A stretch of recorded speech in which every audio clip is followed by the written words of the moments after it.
ஒரு நடிகை அப்படிங்கிறத தாண்டி நிறைய சமூக பிரச்சனைகளுக்கு நேரடியாக களத்தில் இறங்கி குரல் கொடுக்க ஆரம்பிச்சிட்டீங்க. ஆமாம். அரசியலுக்கு வர ஆசை இருக்கா? அப்போலேருந்து அரசியலுக்கு இஷ்டம் இருக்கான்னு அப்போல்லாம் அரசியல் இஷ்டம் இதெல்லாம் கிடையாது. பட் அரசியல் பிடிக்கும். இப்போ இருக்காது. உங்களுடைய தெய்வம் எம்ஜிஆர் அப்படின்னு அடிக்கடி சொல்லுவீங்க. ஆமாம். எம்ஜிஆர் உருவாக்கின அதிமுகவில் எதிர்பார்க்கலாமா? அதாவது அரசியல் வரணும்னு ஆசையாக இருக்குது. பிஜேபியே ஏடிஎம்கேன்றது தான் இப்போ எல்லாரும் என்ன கேட்குற கேள்வி. இதில் வட சென்னை தொகுதியில் இப்போ நடிகர் விஜய் தமிழக வெற்றி கழகத்தின் சார்பாக நிற்கிறார். அதிமுக சார்பாக விஜய் எதிர்த்து போட்டியிட உங்களை சொல்கிறாங்க, நீங்கள் விஜய்க்கு எதிர்த்து நின்னுங்க அப்படிங்கிறாங்க. அவரை எதிர்த்து நிற்கிறேன் அப்படின்றத விட நான் நின்று ஜெயிக்கிறேன் அப்படின்ற நோக்கம்தான் இருக்கணுமே தவிர நான் உங்களை அடித்து கீழே போட்டுட்டு அப்படி பண்ணுவேன் அந்த இது வேண்டாம். ஆணவ கொலைகள், ஜாதி கல்யாணம் இதெல்லாம். அப்போ யாரோ ஒருத்தங்க என்ன கேட்டாங்க, இந்த ஜாதி கலவரத்துலலாம் இதெல்லாம் நிறைய டெத்து கொலை அதெல்லாம் நடக்குதே, அது கம்ப்ளீட்டாக நிற்குமா? கம்ப்ளீட்டாக நிற்கணும்னா ஒரு விஷயம் செய்யலாம். எனக்கு அம்மாவை பிடிக்கும், புரட்சி தலைவரை பிடிக்கும், கலைஞர் ஐயாவை பிடிக்கும் அப்படின்னு சொல்லி இவரை பிடிக்காது, இல்லை விஜயை பிடிக்காது, இல்லை நான் இவங்களை பிடிக்காது அப்படின்னலாம் ஒன்றும் கிடையாது. ஒரே ஒருத்தன் இப்போவும் மனசில் இருக்கிறது, விஜயகாந்த் அவர்கள் உயிரோடு இருந்திருந்தா நமக்கு ஒரு நல்ல ஒரு சிஎம் கிடச்சிருக்குமேன்ற ஒரு வருத்தம் இருக்கு. அவ்வளோ.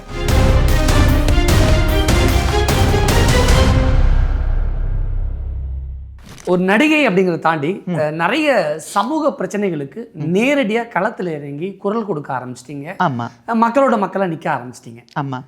அரசியலுக்கு வர ஆசை இருக்கா? ஆர்வம் இருக்கா? எனக்கு கண்டிப்பாக அரசியல் பிடிக்கும். எம்ஜிஆர் ஐயா இருந்த டைம்லேயே ஃபஸ்ட்டு ஒரு டைமில் அப்பா அம்மா எல்லாம் இருக்கிற அந்த டைமில் அவங்க சொன்னாங்க, அரசியலுக்கு வராதே, அப்படி வரணும்னு ஆசையாக இருந்தாச்சுன்னா எங்கள் பார்ட்டிக்கு வந்துடுன்ற மாதிரி ஐயா சொன்னாங்க. அதுக்கப்புறம் சொன்னாங்க எம்ஜிஆர் ஐயா சொன்னாங்க. அதுக்கப்புறம் சொன்னாங்க வேணாம், நடித்தோமா 10 காசு சம்பாரிச்சோமா அதெல்லாம் சேவ் பண்ணிவிட்டு கல்யாணம் பண்ணி செட்டில் ஆகிடு அப்படின்னு சொன்னாங்க. அப்போலேருந்து அரசியலுக்கு இஷ்டம் இருக்கான்னு அப்போல்லாம் அரசியல் இஷ்டம் இதெல்லாம் கிடையாது. பட் அரசியல் பிடிக்கும். இப்போ இருக்காது. இப்போ இருக்குது. எனக்கு அரசியல் எனக்கு பிடிக்கும். ஆனால் இப்போ ஒரு விஷயம் நடந்தது. எனக்கு இந்த உலகத்திலேயே நான் ரொம்ப பயப்படுற ஒரு விஷயம் இந்த பவர் லைன், எலக்ட்ரிக் லைன் கீழே. ஐயோ, அது எதனால் பயம்னா, எது நடந்தாலும் நம்மளை காப்பாற்றலாம் அந்த ஒரு விஷயம் மட்டும். இப்போ உங்களை ஒரு பாம்பு கடிச்சா உங்களை நான் தூக்கிட்டு போகலாம், ஆனால் உங்களை ஒரு பவர் லைன் பிடிச்சா என்னால் உங்களை பிடிக்க முடியுமா? அந்த டைமாக பார்த்து அங்கே ஒரு குச்சியோ ஏதாவது இருந்தால் உங்களை போட்டு அடிக்கணும். அந்த டைமில் அது அங்கே இருக்குமா? இருக்காது. ஸோ உங்களை காப்பாற்ற முடியாத ஒரு விஷயம் இந்த பவர் லைன். அப்படிப்பட்ட ஒரு விஷயம் அது நடக்கும்போது எஸ்பெஷலி மழை வர்ற டைமில், அதுலேயும் அன்னியன் படம் பார்த்ததுலேருந்து எனக்கு எத்தனை வாட்டி பேட் ட்ரீம்ஸ் எல்லாம் வந்திருக்கு. ஒவ்வொரு வாட்டியும் பவர் லைன் விஷயம் கேள்விப்படும்போது எனக்கு ஒரு மாதிரியாக இருக்கும். அந்த இடத்துல நான் என்ன வச்சு பார்ப்பேன், என்னோடய ஃபேமிலியில் இருக்கிறவங்கள வச்சு பார்ப்பேன், என்னோடய கூட இருக்கிறவங்கள வச்சு பார்ப்பேன். உயிர் தானே அப்படின்னு. ஸோ அதனால் அதை பார்க்கும்போது எனக்கு ஒரு மாதிரியாக இருக்கும். அப்போ நான் அவங்கள போய் பார்ப்பேன். நம்ம போய் பார்க்குறவங்கெல்லாம் அவங்க வந்தோடனே நமக்கு காசு கொடுப்பாங்க அந்த எண்ணத்தில் கிடையாது. ஒரு ஆறுதல்னு ஒன்று இருக்குது, ஒரு சராசரி மனிதனா. அதனால நான் போகிறேன். தூய்மை பணியாளர் அதுக்கும் நான் போனேன். எனக்கு என்னென்னா, எனக்கு மனிதர்களை பிடிக்கும். I love people. எனக்கு மனிதர்களை பிடிக்கும். நிஜமாக சொல்கிறேன், எனக்கு மனிதர்களை பிடிக்கும். பிடிக்காதவங்களும் இருக்கிறாங்க. எல்லோரையும் பிடிக்கும்னு நான் சொல்ல மாட்டேன். எனக்கு மனிதர்களை பிடிக்கும். என்ன பிடிக்கிறவங்கள எனக்கு பிடிக்கும், எனக்கு பிடிக்காதவங்கள எனக்கு பிடிக்காது, என்ன பிடிக்காதவங்களையும் எனக்கு தெரியும். பட் இருந்தாலும் மற்றவங்களோட சேர்ந்து அவங்களோட வருத்தத்தில் நான் பார்ட்டிசிபேட் பண்ணும்போது அதில் எனக்கு ஒரு கொஞ்சோண்டு நிம்மதி இருக்குது. அதுவும் இல்லாமல் இப்போ 2 பசங்க அவங்கெல்லாம் 30+ ஆகிடுச்சு, எல்லாம் எஸ்டாப்ளிஷ் ஆகி போயிடுச்சு. இப்போ என்கிட்ட டைம் இருக்குது, கடவுள் கொடுத்த ஆரோக்கியம் இருக்குது. நாளைக்கு காலையில் என்ன நடக்குதோ சொல்ல முடியாது. ஒரு கோவிட் ஒரு டெக் வந்தாச்சுன்னா சோலி முடிஞ்சு போச்சு. இருந்தாலும் இருக்கிற வரைக்கும் ஒரு 2 பேருக்கு என்னால் ஒரு ஆறுதல், என்னால் ஒரு உதவி, அவங்க அது டச் பண்ணனால அந்த விஷயம் நடந்துருச்சு அப்படின்னு சொன்னால் எனக்கு அது போதும். அது செய்கிறதுக்கு அரசியல் வேணும்னு அவசியம் கிடையாது. பட் இருந்தாலும் அரசியல் வந்தால்தான் அது அதாவது இப்போ நான் ஒருத்தருக்கு ஒரு விஷயம் செய்யும்போது ஒரு 5% தான் பண்ண முடியுது. ஆனால் அரசியல் இருந்திருந்தால் 100% பண்ண முடியும்னா இட்ஸ் ஓகே வித் மீ. எந்த கட்சியில் எதிர்பார்க்கலாம்? திமுக, அதிமுக, பிஜேபி, இதில் ஏதோ ஒரு கட்சியாக தான் இருக்கணும். உங்களுடைய தெய்வம் எம்ஜிஆர் அப்படின்னு அடிக்கடி சொல்லுவீங்க. ஆமாம். எம்ஜிஆர் உருவாக்கின அதிமுகவில் எதிர்பார்க்கலாமா? அதாவது அரசியல் வரணும்னு ஆசையாக இருக்குது. பிஜேபியே ஏடிஎம்கேன்றது தான் இப்போ எல்லாரும் என்ன கேட்குற கேள்வி. இதில் எது வேணாலும் இருக்கலாம். பிஜேபி அல்லது அப்படி பார்த்தீங்கன்னா ரெண்டுமே பொண்ணு தானே, ரெண்டுமே கூட்டணியில் கூட்டணியில். ஆனால் எந்த கட்சியில், எந்த கட்சி சார்பாக, எந்த கட்சி சின்னத்தில் நிற்க போகிறீங்க? தாமரை இலையா இரட்டை இலையிலையா? தாமரை இலையே ரெண்டுலேயுமே லா இருக்குல்ல. இதில் இரட்டை இலையிலையும் லா இருக்குது, தாமரை இலையும் லா இருக்கேன். சரி, ஆமாம், பார்ப்போம். தாமரையிலலாம் இல்லை, பட் தாமரை இலையிலையா அப்படின்னு கேட்கும்போது அதில் ஒரு லா வருது இல்லை, அப்போ இலையில அப்படின்னு அப்படின்னு வச்சுக்கலாம். இப்போ கட்சியில் சேர்ந்தாதான் நமக்கு ஒரு நல்லது செய்யணுன்றது கிடையாது. இப்போ நம்ம போயிட்டுருக்கோம், திடீர்னு ஒருத்தங்க அம்மா பசிக்குதுன்னா நான் வந்து இந்த கட்சியில் தான் இருக்கேன், அதனால் உனக்கு 2 இட்லி தான் தருவேன் அப்படின்னலாம் சொல்ல முடியுமா? பசிக்குதுன்னு சொன்னால் சாப்பிட்டுட்டு இருக்கிறது, எப்பா பாதி சாப்பிட்டுட்டேன் பரவாயில்லையா, பரவாயில்ல அங்கே கொடுங்கன்னா கொடுக்க வேண்டியதானே. அதுக்கு நீ ஒரு கட்சியில் இருக்கணுன்ற அவசியம் கிடையாது இல்லை. ஒரு நல்ல மனசும் உதவி பண்ணணுன்ற ஒரு இது இருந்தால் போதும். ஆனால் அதுக்கு அரசியல் கண்டிப்பாக தேவைப்படும்னா கண்டிப்பாக இருக்கு. வட சென்னை தொகுதியில் இப்போ நடிகர் விஜய் தமிழக வெற்றி கழகத்தின் சார்பாக நிற்கிறார். அதிமுக சார்பாக விஜய் எதிர்த்து போட்டியிட உங்களை சொல்கிறாங்க, நீங்கள் விஜய்க்கு எதிர்த்து நின்னுங்க அப்படிங்கிறாங்க. இந்த எதிர்த்து நிற்கிறது, அவங்கள நான் அப்படி பண்ணுவேன்றது அதெல்லாம் ஒன்றும் கிடையாது. என்ன மட்டும் இல்லை, யாராக இருந்தாலும், அம்பிகான்ற இல்லை, அங்கே ஒரு எலெக்ஷனுக்கு நிற்கிற யாராக இருந்தாலும் அவரை எதிர்த்து நிற்கிறேன் அப்படின்றத விட நான் நின்று ஜெயிக்கிறேன் அப்படின்ற நோக்கம்தான் இருக்கணுமே தவிர நான் உங்களை அடித்து கீழே போட்டுட்டு அப்படி பண்ணுவேன் அந்த இது வேண்டாம். விஜய்க்கு எதிராக போட்டியிட, விஜய்க்கு எதிராவோ யாருக்கு எதிராவோ இந்த எதிராக கிடையாது. என்னோட பாலிசியை நான் சொல்கிறேன். நான் அவங்களுக்கு எதிராக நின்று ஜெயிச்சேன் தெரியுமா அப்படின்னு சொல்கிறத விட நான் நின்று என்னோட ஜனங்கள் என்னை ஜெயிக்க வச்சாங்க, அவங்களுக்கு நான் ஏதாவது செய்யணும். அதை தவிர அவங்களுக்கு நான் எதிர்த்து நின்று இவங்களை நான் எதிர்த்து நின்று அப்படி இருக்கக்கூடாது.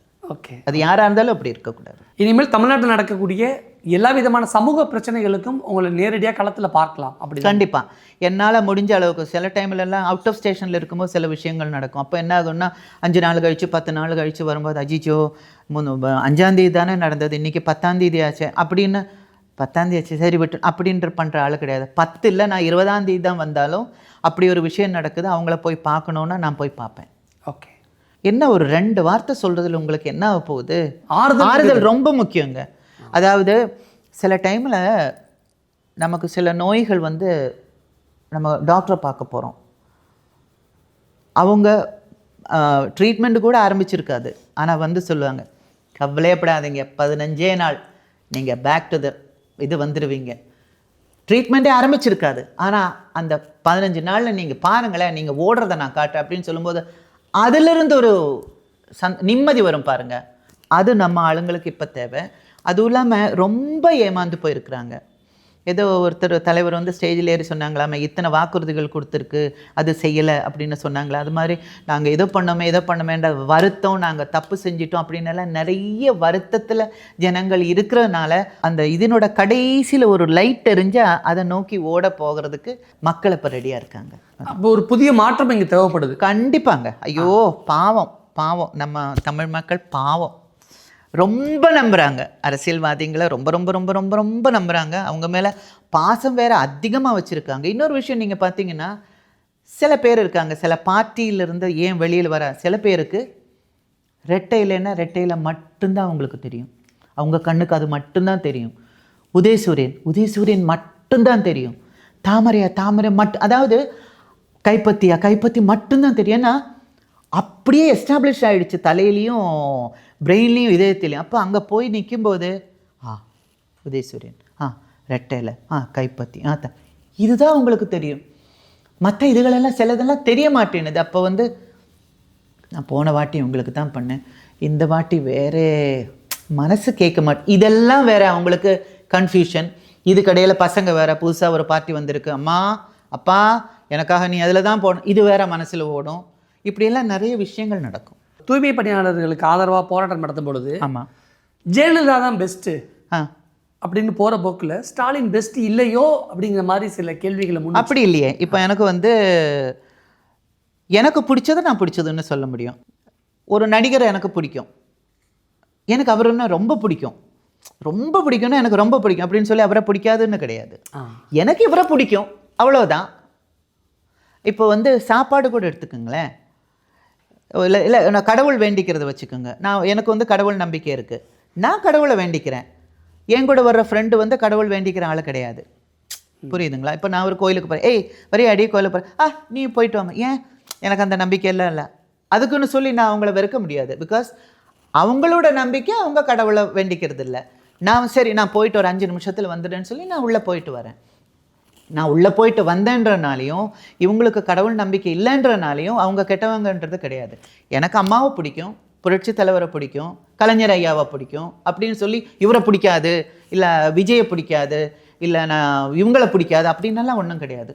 ஒரே ஒரு வருத்தம் இப்போவும் மனசில் இருக்கிறது, விஜயகாந்த் அவர்கள் உயிரோடு இருந்திருந்தால் நமக்கு ஒரு நல்ல ஒரு சிஎம் கிடச்சிருக்குமேன்ற ஒரு வருத்தம் இருக்குது, அவ்வளோதான். தமிழக மக்களுக்கு நீங்கள் ஏதாவது சொல்ல நினைக்கிறீங்களா? நல்லா யோசனை பண்ணி, எகெயின் நீங்கள் ரொம்ப நம்பிக்கை வைக்கிறவங்க அட்வைஸ் பண்ணுறதா நினைக்காதீங்க.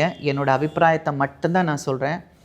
நல்லா யோசனை பண்ணி இவங்களுக்கு ஓட்டு போட்டால், அதாவது சில விஷயங்கள் நடந்து தான் ஆகணும்னா நடக்கும். கொலைகள் நடக்காதா, சாவு நடக்காதா, கிரைம்ஸ் நடக்காதான்னா அதை ஜீரோவாக்க முடியாது. ஆனால் சில பேர் வந்தால் எண்ணிக்கை குறையும். 10 நடக்கிற இடம் 10 ஆகாது, குறையும். ஆணவ கொலைகள், ஜாதி கல்யாணம், இதெல்லாம். அப்போ யாரோ ஒருத்தங்க என்ன கேட்டாங்க, இந்த ஜாதி கலவரத்துலலாம் இதெல்லாம் நிறைய டெத்து கொலை அதெல்லாம் நடக்குதே, அது கம்ப்ளீட்டாக நிற்குமா? கம்ப்ளீட்டாக நிற்கணுன்னா ஒரு விஷயம் செய்யலாம், யாரும் காதலிக்காதீங்க, யாரையும் காதலிக்காதீங்க, காதல் கொலைகள் நடக்காது. ஓகே, அவ்வளோதான் நான் சொல்ல முடியும். ஓகே, அவ்வளோதான் சொல்ல முடியும். ஸோ நல்லா யோசனை பண்ணி, எங்களுக்காக இவங்க வந்தால் எங்களுக்கு இனிமேலாவது நல்லா நடக்கும்னு நீங்கள் ஃபீல் பண்ணுறவங்க யாரோ நல்லா யோசனை பண்ணி பண்ணுங்கள். தயவு செஞ்சு கடைசி டைமில் பணம் வருது அப்படின்னு சொல்லிட்டு யாருக்கும் ஓட்டு போடாதீங்க. இதை யோசனை பண்ணி, இங்கே யோசனை பண்ணி ஓட்டு போடுங்க. நடிகை அம்பிகா அவர்களை எப்பொழுது நடிகை அம்பிகா அப்படிங்கிறத தாண்டி அரசியல்வாதியாக பார்க்க முடியும்? நான் ரொம்ப டைமில் நம்பிக்கை வச்சுருக்கிற ஆளுங்க. நான் ரொம்ப I believe in time, good time, bad time, இந்த மேனிஃபெஸ்டேஷன் அப்படின்னு சொல்கிற மாதிரி ஆசை இருக்குது, விருப்பம் இருக்குது. ஆனால் நாம் நினச்சது நடக்கணும்னு அவசியம் கிடையாது. நான் நினச்சது நடக்கணும்னு அவசியம் கிடையாது. ஸோ இந்த டைமில் நீ வாமா அப்படின்னு எழுதியிருப்பாங்க. இப்போ நான் சொல்கிறது சில பேருக்கு சரியாக படலாம், சில பேருக்கு. ஏன்னா கடவுள் நம்பிக்கை இருக்கிறவங்க இதை நம்பலாம், கடவுள் நம்பிக்கை இல்லாதவங்க இதை நம்ப மாட்டாங்க. Okay, but good times bad times இருக்குது. என்னோடய டைம் நல்லா இருக்குது, நீ இப்போ போ அப்படின்னு எழுதியிருக்குன்னா கடவுள் சொல்கிற டைமில் நான் வருவேன். பட் இருந்தாலும் எல்லோரும் சேஃபாக இருங்க. மறுபடியும் அந்த பவர் லைனை பற்றி சொல்கிறேன். இது பார்த்துக்கிட்டு இருக்கிற எல்லாரும் வெளியில் போகும்போது லெஃப்ட்டு ரைட்டு கீழே எல்லாம் பார்த்துட்டு போங்க. அந்த ஒரு விஷயம் மட்டும் நீங்கள் தயவு செஞ்சு பண்ணுங்கள். இபி டிபார்ட்மெண்ட் கரெக்டாக கவனத்தோடு செயல்படணும். அதுவும் இல்லாமல் இபி டிபார்ட்மெண்ட்டில் எல்லாரையும் நான் குறை சொல்ல மாட்டேன். என்னோடய ஸ்ட்ரீட்டில் வந்து ஒரு பிரச்சனை வர்ற டைமில் இங்கே ஒரு 2 பேர் இருந்தாங்க, சக்திவேல்னு ஒருத்தர், வேலாயுதன்னு சொல்லி ஒருத்தவங்கெல்லாம் ரொம்ப ஹெல்ப் பண்ணாங்க. நைட்டோடு நைட்டாக சில இதங்கெல்லாம் கீழே விழுந்து கிடந்தது. நைட்டில் வந்து கொஞ்சம் ஆளுங்க வந்து ஃபோர்மேன்ஸ் அவங்க எல்லாம் வந்து ஒர்க் பண்ணாங்க. காலையில் 4:30 மணி வரைக்கும் என்னமோ ஒர்க் பண்ணாங்க. அவங்க தூங்காமல் நின்று ஒர்க் பண்ணிட்டு இருந்தாங்க. நானும் தூங்காமல் என் வீட்டுக்கு வெளியில் அவங்க பக்கத்துலேயே நின்றுட்டு இருந்தேன். ஒர்க் பண்ணுறவங்களும் கூப்பிட்ட உடனே வந்து ஒர்க் பண்ணுறவங்களும் இருக்கிறாங்க, அலட்சியமாக இருக்கிறவங்களும் இருக்கிறாங்க. ஃபஸ்ட்டு இந்த இபி டிபார்ட்மெண்ட், இந்த தூய்மை தொழிலாளர்கள், இந்த க்ரைம்ஸ் இதெல்லாம் ஃபஸ்ட்டு ஒழியட்டும். அப்போ தான் எல்லோரும் நிம்மதியாக இருப்பாங்க. நிறைய விஷயங்கள் மனம் திறந்து ஓப்பனாக நிறைய விஷயங்கள் பேசியிருக்கீங்க. இங்கே நிறைய மாற்றங்கள் கண்டிப்பாக நிகழும். மாற்றம் ஒன்று தான் மாறாதது அப்படிங்கிறதையும் நம்ம முன் வைக்கலாம். நீங்களும் அரசியலுக்கு நானும் அரசியலுக்கு வரப்போகிறேன் அப்படிங்கிறத முன் வச்சுருக்கீங்க. மக்கள் ரொம்ப எதிர்பார்த்து காத்திருக்காங்க எப்போ அப்படிங்கிற விஷயங்களை. இல்லை விருப்பம் இருக்குன்னு தான் சொன்னேன். வருவேன் வரலை அப்படின்றது நான் சொல்லலை. நான் சொன்னது என்னென்னா, நான் டைமில் நம்புகிறேன். நிச்சயமாக நான் டைமில் நம்புகிறேன். அப்படி வரணும்னு எழுதியிருக்கா கண்டிப்பாக வருவேன். இல்லைன்னா இல்லை தான். கண்டிப்பாக நீங்கள் அரசியலுக்கு வரணும், வந்து நிறைய மக்களுக்கு நல்லது செய்யணும் அப்படிங்கிறத முன் வச்சு நிறைய விஷயங்கள் எங்கள் கூட ஷேர் பண்ணிக்கிட்டீங்க. மிக்க நன்றி மேம். நானும் உங்களுக்கு நன்றி சொல்கிறேன். நான் இன்றைக்கி பேசின இதுகளில் நான் பேசின அபிப்பிராயங்கள் பிடிச்சவங்க இருப்பாங்க, பிடிக்காதவங்க இருப்பாங்க. நீங்கள் கமெண்ட்ஸ் எல்லாம் போடும்போது கொஞ்சம் கெட்ட வார்த்தையெல்லாம் கம்மியாக போடுங்க. இருந்தாலும் கொஞ்சம் கம்மியாக போடுங்க, கொஞ்சம் டோஸு கம்மியாக போடுங்க. பட் இருந்தாலும் பாருங்க. நன்றி மேம்.